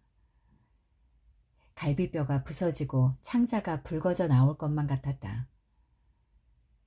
앞 가슴 근육이 울뚝불뚝하고 이마에 험한 흉터가 그어진 상기지만 반격 한번 제대로 못했다. 기진한 상기는 드디어 온 몸을 경련하며 사지를 쭉 뻗는다. 격앙된 덕배가 곡괭이를 치켜들고 상기 머리통을 정확히 겨누는데 안 돼! 하루꼬가 막아서며 부르짖었다. 덕배는 곡괭이를 던지고 등짐을 매며 하루꼬를 잡아 끌었다. 집으로 돌아오는 내내 덕배와 하루꼬는 말 한마디 주고받지 않았다. 용태는 그날 일을 어머니에게 말할 수 없었다. 장터 사건이 있은 후 하루꼬 태도가 더 셀쭉해졌다. 내막을 모르는 신부인은 달래기 노력만 계속했다. 덕배도 무던히 참는 모습이었으나 토라진 하루꼬는 변함이 없었다. 며칠 후 예상 못한 사달이 또 벌어졌다. 봉화산 너머 삼산에 사는 한 노파와 중년 안악이 들이닥치고서다. 하루꼬는 부엌 일을 하던 참이었고 신부인과 덕배는 집에 없었다. 두 안악은 살인이라도 할 기세였다. 앞다투어 하루꼬 머리채를 움켜잡은 두 여인 중 젊은 안악이 악을 쓴다. 이년, 네가 요시노부 그놈 딸 춘자라매? 요시노부 그놈 때문으로 내 딸 필자가 정신대 끌려갔다. 니년도 정신대에 끌려가야 할 거 아이가? 이 잡종년아. 노파도 하루꼬 머리통을 쥐어박으며 고래고래 분통을 터뜨린다. 이년아, 네 애비한테 얻어맞고 내 아들 봉다리가 절뚝발이가 됐다. 독립만세 한번 불렀다고 사람을 개잡듯이 패? 이년 니도 한번 맞아봐라. 이 오라질 잡종년아. 있는 대로 성이 난 두 여인은 낯뜨거운 욕지거리를 마구 쏟아냈다. 하루꼴을 물어뜯을 듯이 이빨을 앙당그려 물고서다. 대거리와 두하를 비롯해 사람들이 하나둘 모여들었고 나그네도 한 사람 끼어 있었다. 괴나리 붙짐을 허리에 찬 중년 남자다. 딸이 뭔 죄가 있는고. 경칠놈은 요시노부 그놈이지. 애비 잘못 둔 것도 죄가 되나? 그라고 이 색시 어머니는 조선 여자요. 이 색시는 일본 사람도 조선 사람도 아닌 혼혈이요. 나그네가 말했다. 나그네는 꽤 유식한 사람 같았다. 튀기든 반종이든 애비가 외놈이마 인연도 외년 아닌가 배? 삼산 노파가 맞받았다. 네 애미가 술집 여자라는 것도 안다. 요시노부 그놈이 본처가 있는 것도 알어. 우에 뜬동 요시노부가 네 애미를 건드려서 네가 나왔지 않나? 네 인연은 요시노부 딸이란 말이다. 이 오라질년. 하루꼬의 머리채를 틀어쥔 중년 여인이 거품을 물고 내뱉는 독설이다. 하루꼬는 겁에 질려 바들거리면서도 골똘한 생각에 잠긴 표정이다. 가쁜 숨을 몰아쉬는 것이 울분을 사귀기 힘든 모양이다. 하루꼬가 요시노부의 딸이라니? 그 사실을 모르고 있던 두하가 분노인지 실망인지 분간할 수 없는 감정 속으로 빠져들 때 삼식이가 버럭한다. 뭐라고? 요시노부 딸이라고? 오키 네 참말이가? 삼식이는 당장 하루꼬를 쥐어 박을 기세다. 막말까지 하며 하루꼬를 윽박지르는 삼식이를 두하가 맞받아친다. 요시노부 딸이면 어때서? 그게 뭔 상관이야? 두하는 덧붙인다. 삼산 할무이와 어무이, 요시노부 소장이 지 아버지도 보국대 보내심도. 그렇지만 지는 오키씨를 원망하지 않심도. 오키씨는 모르는 일이니까요. 하루꼬가 울음을 터뜨릴 때 나그네가 또 나선다. 호적에는 그 색시가 어엿한 조선인이요. 외산촌 딸로 등재돼 있다 말입니다. 그 말로 미루어 나그네는 하루꼬의 먼 촌바지로 짐작되었다. 나그네가 말을 끝낼 즈음 신부인과 덕배가 모습을 드러냈다. 둘러선 사람들이 한 발 물러섰다. 신부인은 불끈하는 덕배를 말리며 두 여인에게 말한다. 두 분 심정이야 오죽하겠니껴마는 세대기사 부모 잘못 만난 죄밖에 있니껴. 해방되자 아버지는 본처 식구들만 대불고 일본으로 가불고 어미라는 사람도 워대로 가불고 세댁 혼자 고아로 살다가 이리 시집 왔다 아이껴. 고마 젠정 하이소. 씨름선수 대거리도 한마디 한다. 아무리 분해도 남의 색시 머리가장 쥐어 뜯어서는 안 되지요. 너무 하시는구만요. 우렁우렁 울리는 퉁명스러운 말투였다. 삼산에서 온 두 여인은 슬그머니 자리를 떴고 거기서 소동은 마무리되었다. 그날 밤 하루권의 방에는 줄곧 호롱불이 켜져 있었다. 말소리는 들리지 않았다. 덕배는 태평스레 잠을 자고 있었다.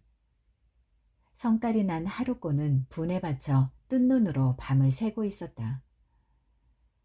당겨 세운 무릎 위에 팔꿈치를 올려 괴고 두 손으로 턱을 받친 채였다. 내가 첩의 딸만 아니었더라도. 입술을 사려문 하루꼬는 바람벽에 기대앉아 입속말을 되뇌었다. 자기 몸에 일본 사람의 피를 흐르게 한 요시노부 사진을 보면서다. 아빠, 왜 저를 버리셨나요? 조선인의 피가 섞여 서출이어서 그랬나요? 서출도 자식 아닌가요? 아빠는 말하겠지요. 급히 가느라고 챙기지 못했다고. 나중에 와서 챙기겠다고. 그게 진심이라면 아무리 급해도 떠나기 전에 그 말을 했어야지요. 버림받는 것도 서러운데 왜 제가 아빠 죄까지 뒤집어 써야 하나요? 아빠 때문에 제가 당하는 수모를 상상이나 하나요? 아버지를 원망하는 하루코의 속마음은 증오에 가까웠다. 새벽 달기 회를 친다. 야심찬 산의 상기의 돌같은 얼굴이 하루코 눈앞에 떠오른다. 하루코는 상기 품에서 맡았던 시큼한 남자 냄새를 느낀다. 하루코는 마침내 메인 소리로 외친다. 오빠. 6.25 전쟁이 났다. 얼마 후 인공기가 섬뜩섬뜩 펄럭였다. 덕배와 하루코가 살림을 차린 지 석 달쯤 되는 시점이었다. 그 무렵 어느 시꺼먼 밤 돌연 덕배가 으악 외마디 비명을 지르고 소리만 무겁게 내었다.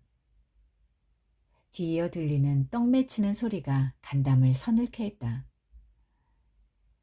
어머니를 뒤따라 용태도 마당으로 나갔다. 인민군 10여 명이 널브러진 덕배를 번갈아 몽둥이질을 하고 있었다. 포박된 덕배는 실신한 게 분명했다. 하루코는 보이지 않았다. 신부인이 다가가자 두목 같은 자가 총뿌리를 들이대며 소리친다. 꼼짝마. 그는 쓰러져 뻗어있는 덕배를 냅다 걷어차며 독서를 내뱉는다. 쌍간나 반동새끼, 님자 있는 처자를 가로챈 날도둑 새끼. 새끼야, 꼴이 불쌍해서 목숨은 살려준다. 운 좋게 여기라오. 두목은 신부인을 돌아보며 뜻밖의 말을 한다. 오마이는 반동이 아이라고 들었수다. 안심하시라오. 녀석의 다음 말은 듣는 귀를 의심케 한다. 박동무, 부인은 어떻게 됐지비? 부인은 덕배 색시 하루꼬다. 떠나심더. 그라면 알레 가자오. 용태 눈이 동그래졌다. 그들이 떠나자마자 용태는 덕배네 방안을 살펴보았다. 몇 번을 둘러보아도 하루꼬는 없었다. 순간 용태는 온몸이 굳는 듯했다. 불이 나게 삽작으로 달려나간 용태 눈에 인민군을 따라가는 하루꼬 모습이 멀게 들어왔다. 용태는 울상이 되어 입속으로 묻는다. 누구야, 왜 가노? 용태 어머니가 덕배의 결박을 풀어주었다.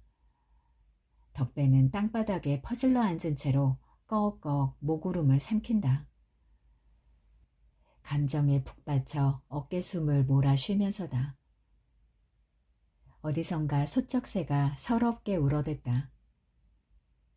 그 의문스런 산의 상기소행이 틀림없었지만 그는 끝내 모습을 드러내지 않았다.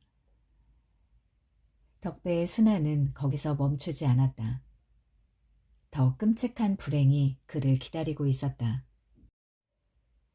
2달도 못 돼 인민군이 패퇴했다. 예안장이 다시 서던 날 용태와 어머니가 오랜만에 국밥집을 들렀다. 안주인을 본 용태 어머니가 사뭇 다급한 소리로 말을 건다. 글쎄 오키가.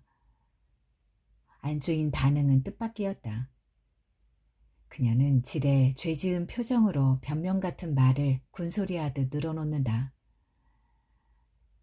다 알고 있니더. 고년 팔자가 쎄서 그래 된 걸 웃자니껴. 시집갈 무릎에 하도 사내덜이 꿰어 한번 봤디. 고년 관상이 구미호 상이라 카디더. 설마 했디 그래 되불었니더. 여시 같은 년. 안주인의 뒷말은 한결 조심스럽다. 아지매요. 그는 맞니더.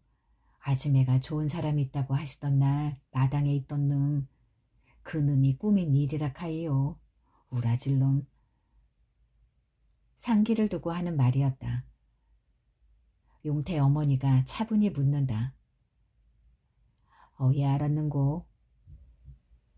그네는 어느 날 난전에서 떼거리를 사는 하룻꽃 뒤를 선걸음에 밟았다. 인민위원회 간부인 상기와 동거하는 사실도 알았으나 모른 척했다. 무서워서 입도 뻥끗 못했다 카이요. 무슨 변을 당할지 선뜻 나서지 못하다가 인민군이 후퇴했다는 말을 듣고 대바람에 갔을 때는 두 사람 다 자취를 감춘 뒤였다. 해 뜨자 얼른 갔구마는 하마 조빼 삐린기라요. 안주인이 덧댄 말이다. 그럴 것이 철수 명령이 내리자 두 사람은 인민군을 따라 북으로 달아났다. 고년도 지 애미매로 환양기가 있는지. 한숨까지 내쉬는 안주인 얼굴에 연민이 비쳤다. 신부인이 장터에서 돌아오자 지천어른과 두하가 들렀다. 신부인은 국밥집에서 들은 이야기를 첩보 보고하듯 자세히 전달했다. 그것 보이소. 그놈아가 오킬 데리고 갔다니까요. 두하가 목청을 높였다. 두하가 말하는 그놈아는 상기다. 잠시 침묵이 흐른 뒤 괴춤에서 담배 쌈지를 꺼낸 지천어른이 뜬금없는 화제를 꺼낸다. 인자사 말한다만서도 덕배가 달포전에 찾아온 기라 각시가 동침을 거부한다 하면서 궁합 좀 봐달라 하는 기야. 와 오키 독하네. 보통 여시가 아이구마. 그라마 첫날 밤도 안 잤다 말이껴. 궁금증이 달아오른 두하가 황소눈을 하고 그런 말로 끼어들었다. 지천 어른은 난처한 듯 입맛을 다시더니 수긍한다. 그런 눈치더군. 첫날부터 내소박을 당한 덕배는 숫째 머리서방 대접을 못 받은 셈이다. 기가 찬 두하가 놀란 어투로 묻는다. 궁합이 나쁘이겨? 부부가 해로 할락하마 궁합이 중하거늘. 지천어른은 썩초를 눌러 재운 장중 물부리를 입에 물다 말고 운을 떼었다. 이어 사주를 넣고 음양오행을 짚으며 덕배와 하루꼬의 궁합을 풀어나간다. 덕배는 부인 기에 눌리서 맥을 못 쓰는 신세여. 부인 화기가 세서 가물에 초목이 타들어가는 형국이여. 여편네 기가 와 그래 세지요? 두하가 물었다. 음양 품수가 배락이 고목을 치는 파살이여. 지천어른이 말씀했다. 귀가 쫑긋해진 두하가 무릎걸음으로 다가앉으며 채친다. 두 사람 궁합이 우짜 긋고 숭악하이겨? 충살도 끼었어. 배락이 배락을 치는 살이여. 그 사이 농주를 두어 사발 마신 지천어른은 혀가 좀 굳어 있었다. 파살의 충살가장. 두하는 얼떨떨했다. 타고난 운세가 부인은 꽃피는 아침이고 덕배는 달뜬 저녁이여. 경과는 좋으나. 지천어른은 그게 이별수라고 혀짜레기 말을 했다. 아침꽃 하룻꽃은 벌과 나비 속에서 살 운이고 저녁달 덕배는 밤하늘에서 외롭게 살 팔자라는 거였다. 그래서 두 사람은 헤어질 수밖에 없는데 덕배는 40을 넘겨야 호래비 신세를 면하고 천수도 누린다고 했다. 자칫 40 전에 죽을 수도 있다는 말이었다. 떡배 이 자식 낭패났네. 각시 뺏기고 목숨도 뺏긴다 카마 무심팔자고. 어이없는 두하가 푸념처럼 내뱉은 탄식이다. 지천 어른은 몇 마디 덧붙인다. 배부 도주한 색시가 당장은 강으로 간 물괴기 팔자겠지만은 도화살이 낭패여. 그 때문에 하루꼬는 화류항 청등 홍가로 빠지게 되고 물살을 거스르는 운세여서 망망대해에 조각배 신세를 피할 수 없다고 했다. 실망한 두하가 묻는다. 오키는 평생 외기러기 맹구로 산다 이 말이겨? 말귀를 알아들었구먼. 낙심했는지 두하 안색이 갑자기 칙칙하게 그늘진다. 하루꼴을 생으로 빼앗기고 허둥대던 덕배는 자원 입대한다. 그러나 지천 어른의 운세 풀이를 입증하듯 이태 뒤 전사 통보를 보내왔다. 심덕 좋은 덕배는 투박한 생김새와는 달리 성격은 무척 무눅은 사내다. 밤길에 산새만 퍼덕여도 왕방울 눈을 번뚝 굴리는 겁많은 위인이다. 낙엽만 떨어져도 고개를 번쩍 드는 청노루나 다름없었다. 덕배는 겁쟁이만은 아니었다. 약이 오른 쥐가 고양이를 역공하는 경우가 있듯이 덕배 또한 그러고도 남을 사람이다. 입대 전 상기를 때려눕힌 것만 보아도 짐작할 수 있다. 상기가 하루꼴을 꿰어냈다고 확신한 그는 전투 때마다 복수심에 불탔고 걸핏하면 총구를 겨냥하기도 전에 방화쇠를 당겼다. 그가 흔적없이 사라진 강원도 화천지구 전투에서도 그랬다. 적진을 향해 미친 듯이 총을 쏴대며 성난 고릴라처럼 돌진하다가 수류탄을 맞고 쓰러졌다.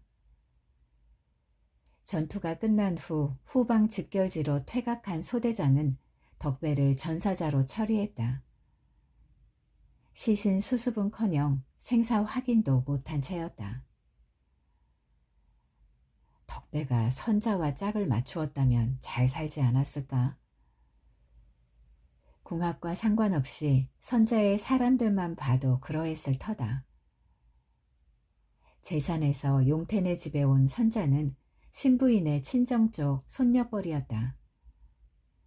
덕배 아내였던 하루꼬가 난전 가판에 내놓은 손때 묻은 과일이라면 선자는 풋내나는 야생 과일이랄까. 깃바퀴에 돋은 솜털이 유난히 보송보송했다. 선자는 아버지를 일찍 여의고 2살 터울의 남동생 하나와 홀어머니 밑에서 자랐다.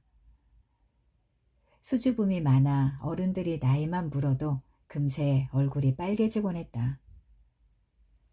하루꼬가 단추 하나가 풀린 듯 어딘가 가릴 곳이 해적하게 드러난 느낌을 풍겼다면 선자는 옷고름도 옹골지게 매는 야무진 처녀였다. 재빠르고 바지런하고 눈썰미도 좋아 웬만한 허드렛 일은 알아서 해치웠다. 하루꼬 얼굴은 이것저것 칠갑하는 것이 많아 좀 야단스러웠다. 늘 민낯인 선자는 언뜻 보면 수더분해 보여도 정갈스러운 맛이 오히려 깊었다.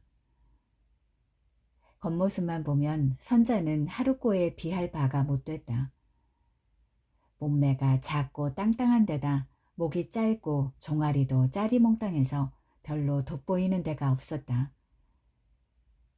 머리치장 또한 가위로 썩둑썩둑 잘라낸 어설픈 단발머리여서 좀 촌스러웠다.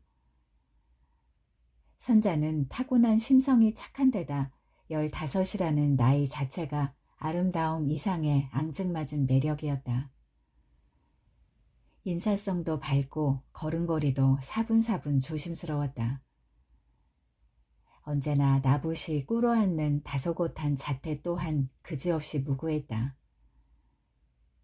이런 점들이 마음에 든 신부인은 때가 되면 덕배와 연을 맺어주기로 마음먹고 있었으나 느닷없이 하루꼬가 등장해버렸다. 그 바람에 행운을 잡은 사나이가 두하다. 하루꼬가 떠난 후 한동안 뜸하던 두하 발길이 또 바빠지기 시작했다. 용태도 그 까닭을 어림짐작은 하고 있었지만 어느 날 어슬렁 나타난 두하를 본 신부인이 혼잣말을 한다. 두하가 장계가 가고 싶어 열병이 났군. 두하가 열이 오르게 된 것은 선자 앞가슴이 감출 수 없을 만큼 볼록해서 성숙한 처녀티가 완연해질 무렵부터다. 그때부터 두하는 하루꼴을 못 잊어 하면서도 선자에게 빠져들고 있었다. 용태 어머니는 누에를 쳤다. 누에는 뽕을 먹고 자란다. 뽕잎을 따오는 것은 선자 몫이었다. 어느 하루 선자는 뒷산 밭두렁에서 뽕잎을 따고 있었다. 두하는 다복소리 우거진 근처 야트막한 산릉에서 두원풀을 베고 있었던 참이었다. 풀을 베다 말고 주변을 살핀 두하는 선자 쪽으로 개걸음을 쳤다. 무슨 일이 벌어질지. 두하가 손만 뻗으면 선자를 잡을 수 있는 지점에까지 이른 찰나 용태 어머니가 뒷산 잔등에 나타났다. 무슨 일이든 쉽게 포기하지 않는 두하였다. 그는 그 후에도 끈질기게 접근했다. 그러나 새침한 선자 반응에 부딪혀 매번 헛수고로 끝났다. 수작이 영 먹히지 않자 몸이 단 두하는 별수 없이 신부인을 졸라댄다. 아줌매요, 선자 좀 구슬러 주이소. 두하는 아주 터놓고 매달렸다. 신부인은 가타부타 말은 않고 시간만 끌었다. 선자 마음을 돌리기가 쉽지 않은 듯 했다. 그럴수록 두하 발길은 더 잦았고 어영부영 지내는 사이 결판의 날이 왔다. 전선의 총성이 멎었다. 휴전이 된 거다. 선자 나이가 19 되는 해였다. 그해 어느 날 선자 어머니로부터 뜻밖의 전갈이 왔다. 선자를 속히 보내달라는 것이 요지였다. 전갈을 가지고 온 사람은 선자 남동생이었다. 동생은 먼저 신부인에게 자기 어머니의 편지를 전하고 누나에게 말을 꺼낸다. 누구야, 어매가 얼렁 돌아오라 카더라. 아닌 밤중에 홍두깨 같은 말이었다. 와 그라는데 좋은 신랑감이 있다지 아매. 누군데? 우리 마실럼에 사는 갑수라는 동. 그 사람 내가 안다. 국민학교 때 한 학년이었다. 선자는 국민학교 2학년을 마치고 중퇴했다. 누구야? 그 사람 상위 군인이라 카더라. 오른손이 없다 카더라. 선자는 입속으로 웅얼거린다. 와, 그 사람이지. 선자는 상대가 갑수라는 것이 이해가 안 됐다. 그가 손 하나가 없는 상위 군인이라는 것을 자기 어머니가 모르거나 알아도 대수롭지 않게 여길 거라고 생각하니 개운치 않았다. 누구야? 어매가 그 사람 부잣집 아들이라 카더라.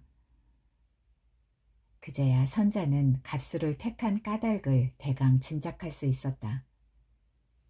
동생 말 맞다나 갑수네는 부자고 갑수는 외아들이다. 갑수 부모는 대를 이을 욕심으로 토지 몇 되기를 주겠다며 혼담을 넣었을 기다.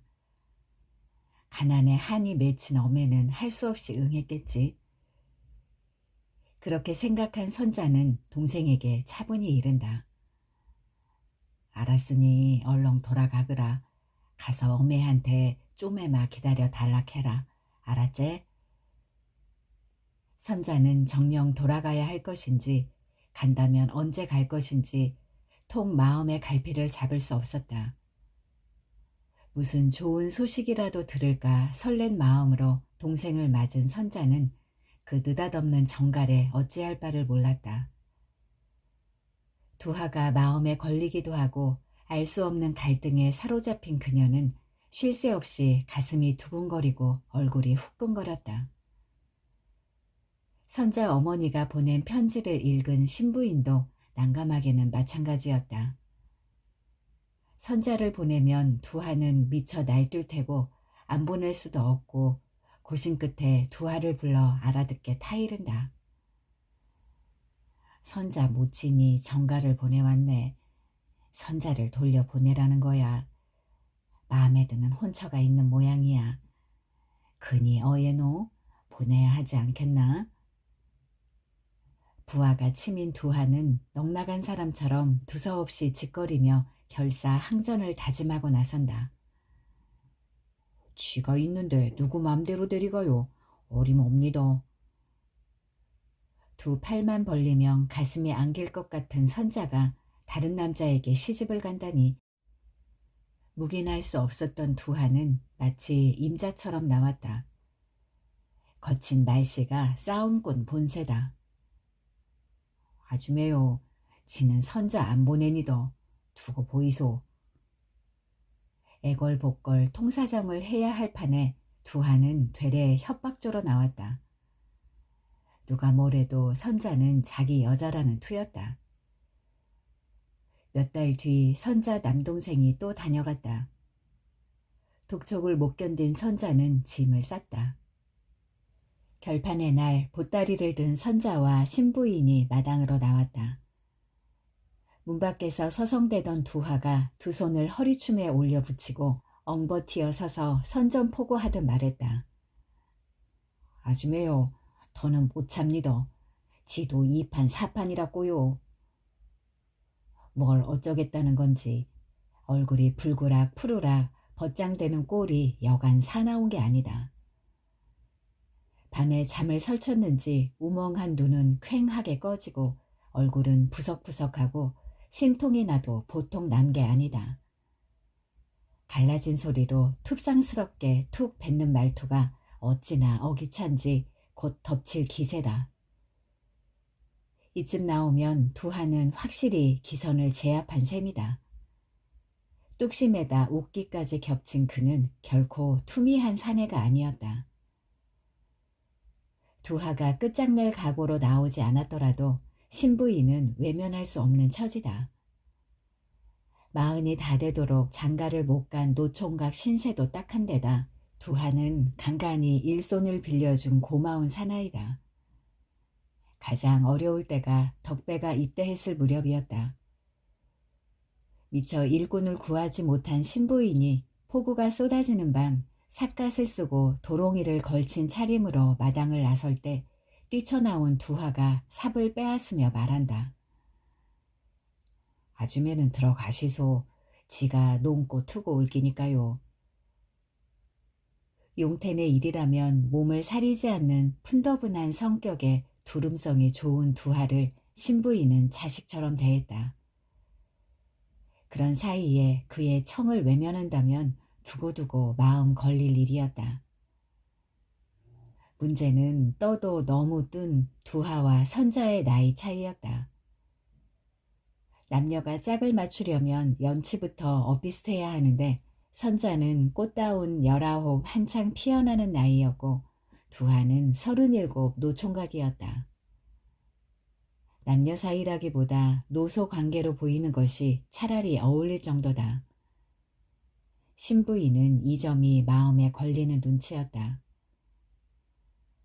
장승 같은 헝걸찬 키에 돌부처와도 같은 무던한 외모의 두하는 목소리까지 점잖았다. 이마에 팬 주름꼴도 깊어 실제 나이보다 대여섯 살은 더 들어 보이는 건늙은 사내였다. 아무리 다듬어도 북대기 같은 덮벌머리는 새치까지 희끗해서 선자와는 아버지뻘 모습이었다. 혼담을 꺼내는 자체가 소가 웃을 일이었다. 숭글숭글한 사나이 두하는 어느 날 내 나이가 어때서 하는 양 넉살을 떤다. 아줌매요. 토정비거를 보이 올해는 장가 간다 카대요. 운세가 나비가 꽃을 얻는 호접 득화라든가. 부엌에서 엿듣는 선자 가슴이 콩닥콩닥 방아지를 해댔다. 두하의 뒷말은 선자 가슴에 불까지 지핀다. 보는 짐에 선자와 궁합도 맞춰봤는데요. 얼마나 좋은지. 선자 귓바퀴가 빨갛게 달아오르는데 두하는 내친김에 한 걸음 더 나간다. 아지매요, 지 나이가 깨름하이겨. 지천어른이 가시대요. 나이보다 중한기 궁합이라 하면서 지하고 선자는 딱이라고요. 지천어른에게 사주를 봤다는 것은 얼렁뚱땅 둘러댄 거짓말이다. 객적은 농담을 달고 사는 입담 좋은 그는 어벌쩡 뻥을 치는 버릇이 익어 있었다. 선자가 엿듣는 것을 눈치챈 두하는 흘끔 부엌 쪽을 훔쳐보고 해 웃는다. 그리고는 목소리를 걸걸하게 돋운다. 우쭐 득이에 찬 표정이다. 아주매요, 지천 어른이 지는 나무고 선자는 물이래서 잘 산다 카대요. 엿듣는 선자가 깜빡 속을 게 분명했다. 한번 말문이 터지자 신이 난 그는 멈출 줄을 모른다. 그거는 겉궁합이고 속궁합은 더 좋다 카대요. 선자는 꽃이고 지는 나비간에 금실이 찰떡이라 카대요. 그럴듯한 둘러치기에 넘어간 신부인은 오죽하면 저럴까 감동하는 표정이 역력하다. 한학을 하신 조부 영향을 받아선지 학교는 구경도 못해본 두하지만 눈물스럽게 떠벌리는 너름새가 여간 능란한 게 아니다. 선자가 속을 수밖에 없는 까닭은 그녀의 생년월일을 두하가 알고 있어서다. 어느 해 정초 용태네 집에서 몇 사람이 1년 신수를 볼 때 두하는 끼어든 선자 나이와 생일을 놓치지 않았다. 두하가 역설한 선자와의 궁합은 거짓부렁이 가짜였다. 가끔 지천어른 댁에 들러 어깨너머로 귀동냥한 말을 생각나는 대로 말한 것일 뿐 아무 관련이 없었다. 하지만 두하의 그 엄봉 수작은 선자가 가슴을 설렌 것만으로도 충분히 값어치가 있었다. 선자가 떠나는 날 뒤를 따라가는 성난 두하 모습이 딱히 결전장으로 나가는 싸움소 같았다. 식은 데는 거친 숨소리가 예사롭지 않았다. 선자는 뭔가 캥기는 모양이었다. 평소에는 앞만 보고 젠걸음으로 걷던 것이 오늘은 가끔 두하를 곁눈질하며 조신하게 걷고 있었다. 몹시 수상쩍었다. 선자가 앞장서서 다소곳이 걸어가고 그 뒤에는 신부인이 연신 무슨 말을 하며 따라가고 흥분한 두하가 뒤쫓아가는 진풍경이 벌어지자 마을 사람들이 둑길에서 고삿에서 혹은 울너머로 흥미롭게 바라보고 있었다. 연자방아 부근에 이르렀을 때였다. 섭다리를 보수하던 올력꾼들 입이 갑자기 분주해진다. 아즈메이껴, 아즈메 폐안하시겨, 아즈메 오시니껴. 수렁수렁 떠들썩한 와중에 누가 걱정처럼 묻는다. 아즈메요, 선자 참말로 보내니껴. 질문 아닌 다그침이다. 글쎄 지가 간다 카이. 말뜻을 알기 힘든 신부인의 대꾸였다. 두하 전마 제우 잡은 새를 띄우다이. 에이 빙신. 용태네 일꾼이었던 개봉어른이 버럭하고는 마른 코를 팽 풀었다. 그 틈에 누가 두하를 핀잔하듯 나온다. 전마 산밭에 쑥맹구로 키만 컸나. 떠들썩한 입심을 의식한 선자는 자라처럼 얼굴을 가슴에 파묻고 발걸음만 계속한다. 사람들 입이 또 시끌벅적해진다. 저 엄마 올해는 장게 드는가 했디 김칫국만 맛이 뿌린네. 저 머스마 우야마 좋노. 우야기는 무얼 우예. 선자 고쟁이라도 잡고 늘어져야지. 선자도 그렇지 무신 고집이 조리 센고 두화만한 서방감이 어딨다고. 소리꾼 갑득이가 미녀 한 가락을 구성지게 뽑는다. 나를 베리고 가시는 임은 심리도 못 가서 발빅난다. 그 가락 끝에 삼식이가 정색하고 제법 점잖은 말로 단언한다. 두고 보마 안데이. 아즈매가 눕고 저 가스나 낳아주겠나. 절대 안 보낸다 카이. 쪼매 기다리마 저 지지바 다 부을 끼다. 선자 일행은 주솔제 돈들막을 제쳐 올랐다. 사람들은 두하가 선자를 영영 놓쳤다고 생각하는 낯빛을 하고 있었다. 두하와 선자의 이별이 마음에 걸리는 모양이었다. 1시경쯤 지나 두하가 혼자 돌아왔다. 눈치 못 챈 개봉어른이 비꼬듯 혼잣말을 한다. 빙신자스 띄우고 말았고마. 그 찰나 선자 보따리를 들고 벙글대는 두하 표정을 살핀 삼식이가 소리친다. 내가 뭐라겠노. 아지매가 그 가스나 안 보낸다 않겠나. 반환점은 다림목 등성이, 한 그루 노송이 장엄하게 서 있는 능선 끝자락이다. 주솔제에 올라 낙동강을 조망하며 한마장 조이 가면 가파른 비탈이 나온다. 여기가 산동네인 용태네 마을이 바깥 세계로 통하는 다림목이다. 한 뼘 묵밭도 따비밭도 없는 한적한 고갯길. 인가도 없다. 세 사람이 구령에 맞추듯 발을 멈춘 지점은 고갯길 마루턱. 선자가 거기를 한 발짝만 내려가면 두하는 그녀와 헤어지게 되는 갈림목이다.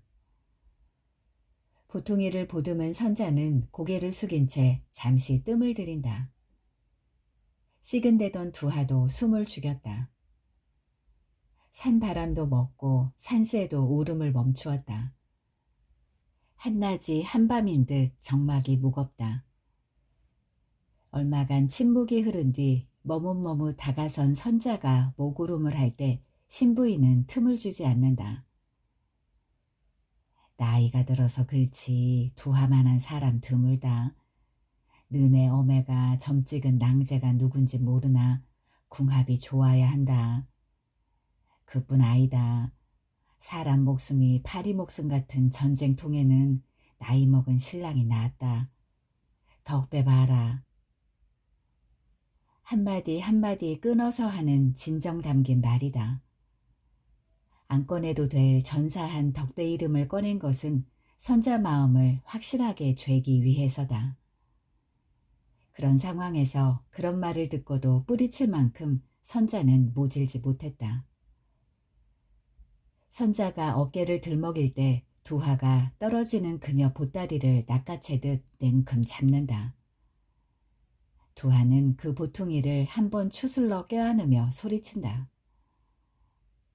아지매요, 지 먼저 가니다. 어깨를 으쓱 치킨 두하는 횡재한 사람처럼 공둥공둥 뒤돌아간다. 조금 뒤 신부인이 선자 손을 조용히 끌었다. 까치 한 쌍이 산등나무에 둥지를 짓고 있었다. 이튿날 선자 어머니가 절뚝절뚝 용태네 집 마당을 들어섰다. 두하가 물지개를 내려놓고 선자가 이고 있는 빨래 한 지박을 거들어 내릴 때다. 선자 어머니는 가슴이 철렁 내려앉는 얼굴이다. 더 놀란 쪽은 선자였다. 엄머야, 어메 아이가 우예 일에 일찍 왔노. 근데 다리는 와 저노. 선자는 얼결에 그런 말로 수선을 떨었다. 무릎팍이 너무 아프다. 관절염인동. 어머니 처음 뵙습니다. 조두하입니다. 두하가 넙죽 절을 하며 건네는 인사말이다. 선자 어머니는 듣는 둥 마는 둥 눈을 꼬아뜨고 선자에게 묻는다.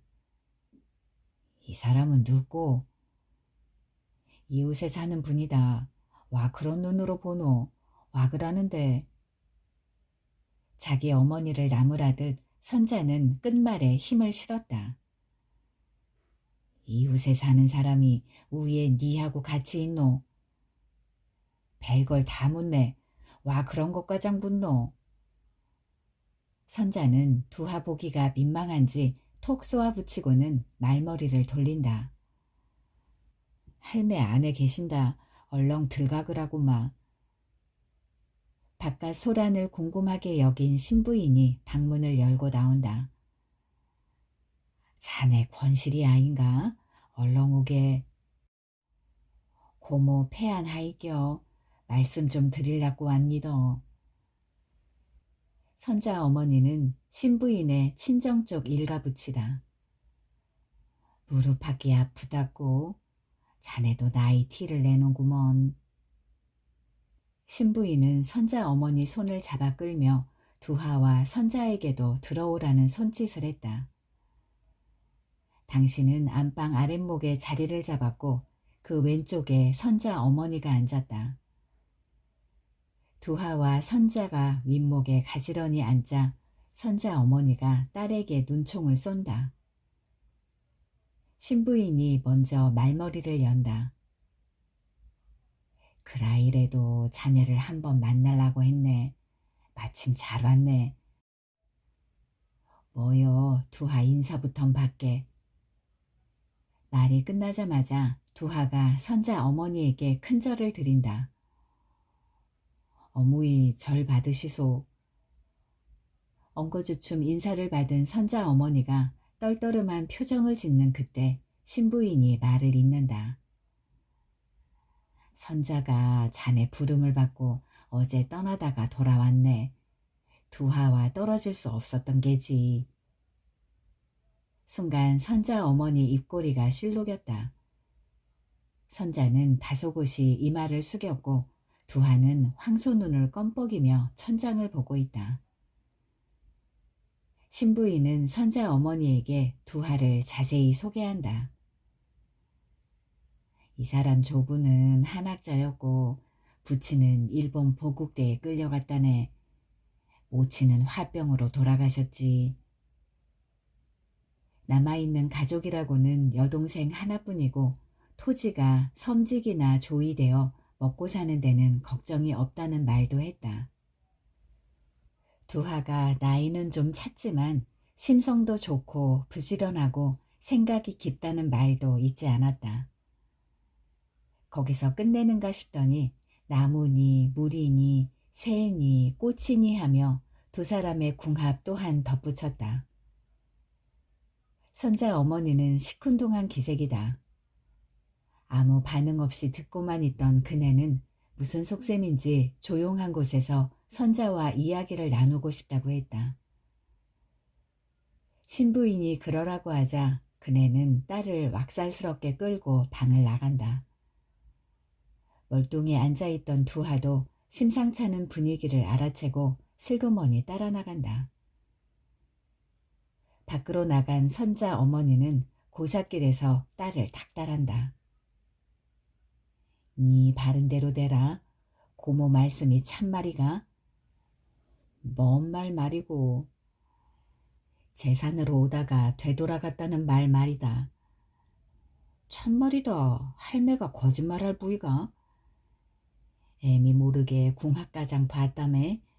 애미를 아주 우습게 하는구만. 그게 아니다. 나중에 말하마. 그 사람하고 떨어질 수 없다는 말은 뭔 뜻이고? 니 뭔 일 있었나? 뭔 일, 그런 일 없다. 그런데 와 못 떨어지노? 내가 떠나마 그 사람이 2판 4판 죽겠다고 하는 거 아이가. 근데 우에 떠나가노? 그 사람이 죽을까봐 걱정된단 말이가? 그렇다카이 어메는 와 자꾸 꼬치꼬치 묻노. 애미간에 묻는다. 딸이 바람났는데 열불이 안 나겠나? 어매는 말 좀 가리그라. 바람이 뭐고? 무헛긴 놈이 성낸다 카디. 와 큰 소리고. 이그사 그 황소맹구로 생긴 늙은 사내가 뭐이 좋다고 그러노 말이다. 그기 바람이 아이고 뭐고. 어매는 사옥감 보고 황소맹구로 생긴 늙은이가 뭐고. 이기 눈에 백태가 끼였나. 그 사람 머리에 새치가 쎄벨랬더라. 그기 노인이 아니고 뭐고. 그 사람 건늙어서 그렇지 나이는 얼매 안 먹었다. 이기 미쳐도 여사 미친 게 아니구마. 잔말 말고 따라오니라. 내 오늘 결판을 해야겠다. 성화가 난 그네는 두 팔을 회회 저으며 앞장을 선다. 선자 어머니 발길이 향하는 곳은 갑수가 기다리고 있는 동구 밖 주막집이다. 그네는 거기에서 두 사람을 선보이고 혼약을 결정지을 속셈이었다.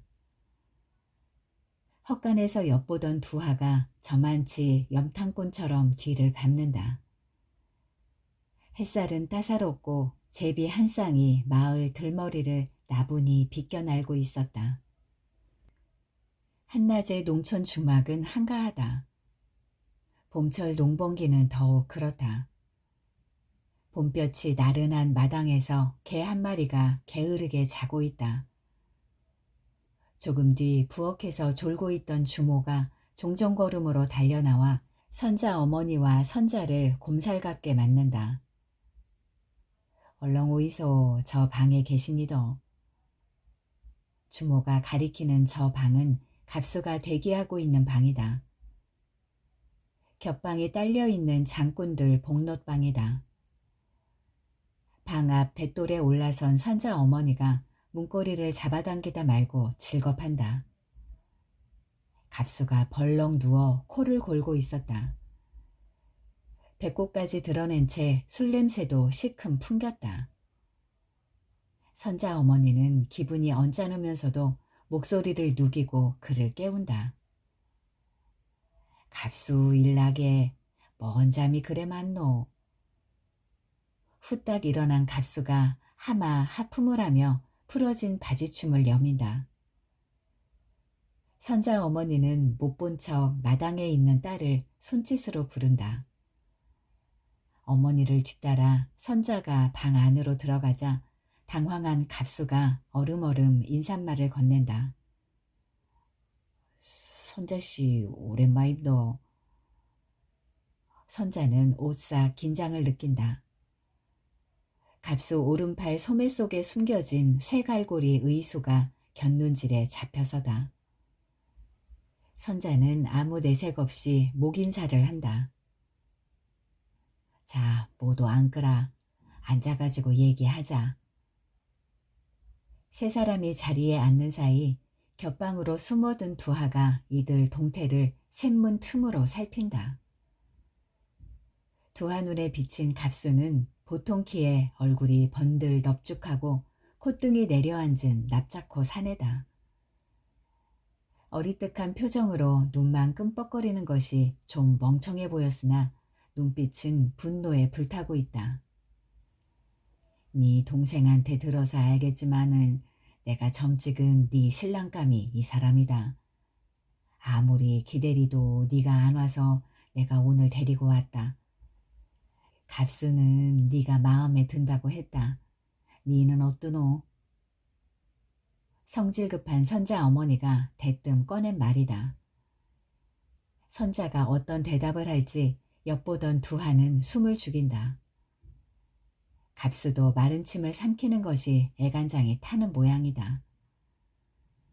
잠시 숨을 고른 선자는 오금 박는 말을 한다. 어매는 각 중에 뭔 말을 하노? 아까 할매가 안 가셨나?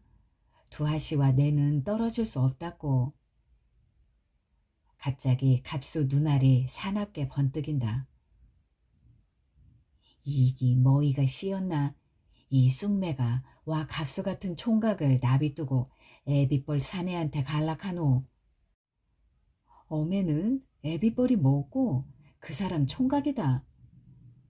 고마 시끄럽다. 갑수보기 남사시럽다. 선자 어머니가 입귀를 비죽이는데 갑수가 버럭 나선다. 어머니, 와 말이 틀립니껴. 선자씨도 승낙했다고 말하지 않았습니껴? 와 거짓말을 했습니껴? 사람을 일에 망신시켜도 되는 겁니껴? 갑수는 고함질을 치며 대들듯이 날뛴다. 그때 벼랑간 장지문이 드르륵 열린다. 세 사람이 다들 샘문 쪽으로 눈을 돌리는데 성큼 나타난 두하가 일갈한다. 이 친구 형편없구마. 어른한테 와 큰 소리야. 흰 동자만으로 눈을 치뜬 갑수가 맞받아친다. 님 먹고 너 누군데 남의 일에 끼어들어. 무슨 일이 벌어질지 선자와 선자 어머니는 이러지도 저러지도 못하고 겁먹은 눈으로 쳐다본다. 두하는 물러서지 않고 또 호통친다. 너야말로 남의 일에 끼어들지 말어. 얼렁 어머니한테 사과하고 꺼져. 불끈한 갑수가 쇠갈고리 의수로 두하를 후려치며 으른다. 이 새끼 상의 용사를 어이해보고. 두하가 피하자 갑수는 윗목에 놓인 술병을 박살내고 콧등을 상머리에 찍는다. 코피를 쏟아내며 부들거리던 그는 금세 의식을 잃고 축 늘어진다. 두하가 갑수 코피를 닦아주는 사이 선자가 물 대야를 들고 온다. 그걸 건네받은 두하는 갑수 얼굴을 씻겨주며 달래듯이 말한다. 아무리 상의 용사라 해도 선자는 안 된다. 알겠지? 그 무렵 상의 군인들은 행패가 심했다. 잠시 뒤 털고 일어나는 갑수를 흘기며 선자 어머니가 혼잣말을 구시렁거린다. 10길 물속은 알아도 1길 사람 속은 모르다 카디 내가 사람을 잘못 봤구마. 선자 어머니가 말을 끝내기도 전에 갑수는 방을 뛰쳐나간다. 선자 어머니는 못 본 척 고개를 외로 돌린다. 혼쭐이 빠진 선자 어머니는 범한테 쫓긴 안색으로 넋두리를 한다. 이기 다 팔자요. 구신도 팔자대로 사는 거요. 선자 팔자를 말하는 것인지 갑수 팔자를 말하는 것인지 두하 팔자를 말하는 것인지 분명하지는 않지만 선자가 두하의 여자가 된 것을 인정하는 투다. 그걸 알아챈 두하가 너스레를 떤다. 지천 어르신이 지 팔자도 긁고 선자 팔자도 긁고 자식복 하나는 타고난 팔자락 합디더. 얼렁뚱땅 둘러댄 뚱딴지 같은 수작이다. 두하가 헛웃음까지 엉너리친 덕에 분위기가 살아나자 선자가 채근한다.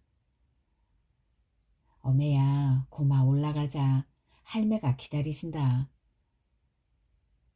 세 사람을 맞은 신부인은 뭔가 짚히는 기색으로 제쳐 묻는다. 그래 어이 하기로 했는가? 자식 이기는 애미 있니껴. 선작 하자는 대로 해야지요. 볼멘 소리여도 마음은 홀가분하다는 선자 어머니의 대꾸다. 잘 생각했네. 쇠뿔은 당김에 빼라고. 오늘 고마 약혼하세. 신부인이 재촉했다. 오늘요? 오늘이 어때서 3월 3진날 아닌가? 강남 갔던 제비도 돌아오고 화전놀이도 하는 날이잖나. 그날 저녁나절 두하와 선자는 용태네 집에서 약혼식을 올렸다. 소반 위에 나무 기러기 한 쌍을 올려놓고 맞절한 것이 약혼식의 전부였다. 남색 치마와 하얀 저고리를 입고 옥양목 외시버선을 신은 선자는 꼬아 따은 머리채에 자줏빛 제비불이 댕기를 물리었다. 얼굴에 분도 바르고 연지도 찍어 새색시 단장을 곱게 했다. 두하는 마땅한 옷이 없어 입은 옷 그대로 치렀다. 쑥대머리는 빗질만 했고 다행히 양말과 댄님은 새 것이 있어 어느 정도 체면은 살릴 수 있었다. 약혼식이 끝나자 지천어른이 두하와 선자의 궁합을 봐주었다.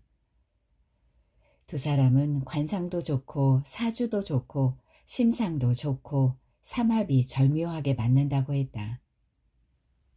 이기 바로 천생연분이라 하는기요. 지천어른이 장죽을 털며 말했다. 삼식이가 끼어들어 대체어 묻는다. 천생연분이 뭐이겨? 하늘이 정한 연분이요. 하늘이 맺어줬으니 하늘이 복을 줄 끼고. 술잔이 몇 순배 돌아 분위기가 익을 즈음 말더듬이 팔대가 신부인에게 하소연한다. 아지매요, 지도 장가 보내주이소. 노총각 신세가 서러워서 못 살겠니더. 지는요 떡배각시 맹구로 생긴 신식 가스나가 마음에 듭니더. 입심 센 삼식이가 퉁을 놓는다. 꼴에 눈은 높아가지고 이 터구야 그 이간에 친구 장계 갈 때마동 함이나 지고 댕기제. 팔 때는 더욱 걸쭉하게 나온다. 신식 여자가 아무리 까다롭다 해도 잠잘 때 소옥궁합만 맞닥 하마 되는 기라. 그 천연덕스런 능청에 사람들이 맞장구를 치며 꽃웃음을 터뜨린다. 하객들이 다 돌아가고 마지막으로 남은 개봉어른이 두하에게 잔을 건네며 묻는다. 두하, 네 오키한테 반해서 국밥집을 들락거릴 때 내가 한 말 생각나나? 뭔 말이교? 따지 못할 감은 쳐다보지 마라 했잖나. 그때 섭섭했지? 섭섭하기는요. 행님 덕에 선작항 살게 됐잖니껴. 내 덕은 아이고 다 아짐의 덕이지만은 위에 끼나 선자가 오키보단 훨 낫다. 옆엔 내는 뭐라 해도 남편 하나만 믿고 안방 구신이 돼야 하는 기라. 여필 종부라는 말도 있잖나. 그 말은 지도 알고 있음도. 오키는 안방 구신이 될 수 없는 여자다. 어디든지 훨훨 쏘다녀야 속이 써난 여자요. 오키는 시방 어디서 뭘 하는고. 그런 생각과 함께 오키 모습이 두하 눈앞을 스치고 지나간다. 개봉어른이 다그치듯 뒷말을 잇는다. 니도 선자가 더 마음에 들제? 들고 말고요. 참말로 고맙심도.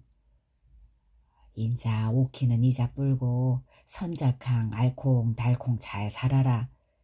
그라고 이거는 얼매 아이다마는 내 마음이다. 받아라. 개봉 어른이 내민 것은 노끈으로 묶은 지폐 몇 장이었다. 하객들이 다 떠나가고 두하와 선자가 절을 올릴 때 선자 어머니가 신부인에게 함께 절을 받자고 했다. 절을 받고 난 그네는 신부인 손을 잡으며 울음 섞인 목소리로 말한다. 고모님 고마우이더. 두하는 동저고리 앞서풀 여미며 눈시울을 붉혔고 두 손으로 얼굴을 가린 선자는 어깨를 들먹인다. 왜들 이러노 이 좋은 날? 신부인 목소리에 습기가 배어 있었다. 한 달 후 두하와 선자는 교배례를 치렀다. 제산 선자네 집에서였고 당일 돌아오는 일일 신행이었다. 그날 해질녘에 돌아온 선자 부부는 용태네 집을 먼저 들렀다. 뒤따라 마을 사람들이 몰려들자 잔치판이 떠들썩하게 벌어졌다. 6.25 직전에 있었던 하루꼬 결혼식 때와는 비교가 안 됐다. 덕배와 대거리를 비롯해 입대한 동네 장정들이 덜어는 전사했고 살아있는 축들도 아직 돌아오지 못하고 있어서다. 사람들은 흥과 농을 나누며 밤늦도록 웃고 떠들고 잔치를 즐겼다. 어떤 사람은 술잔을 두드리며 콧노래를 불렀고 누구는 신이 나서 덩실덩실 어깨춤을 추었다. 다들 흥에 겨워하는데 한 사람 한숨 짓는 이가 있었다. 대거리 어머니다. 대거리는 입대 후 딱 한 번 군사우편을 보내오고는 2년이 넘도록 소식이 없었다. 우리 대거리도 장가갈 나이인데 죽었는지 살았는지. 대거리 어머니가 한숨 끝에 덧붙인 입속말이다. 하객들이 다 돌아가고 두하와 선자가 절을 올릴 때 신부인은 대곡대 두하 어머니 말을 옮겨 당부한다. 두하 모친이 생전에 손자 하나 얻는 게 소원이라고 했네. 말이 글지 하나 가지고 되겠는가? 손이 귀한 집이니 두 사람 소임이 막중하네. 잘 되는 집은 아 우는 소리가 시끄러야 한다네. 거기서 끊는가 싶더니 한마디 보탠다. 첫날 밤 회임은 천복이라고 했네. 궁합이 좋으니 그리 되겠제.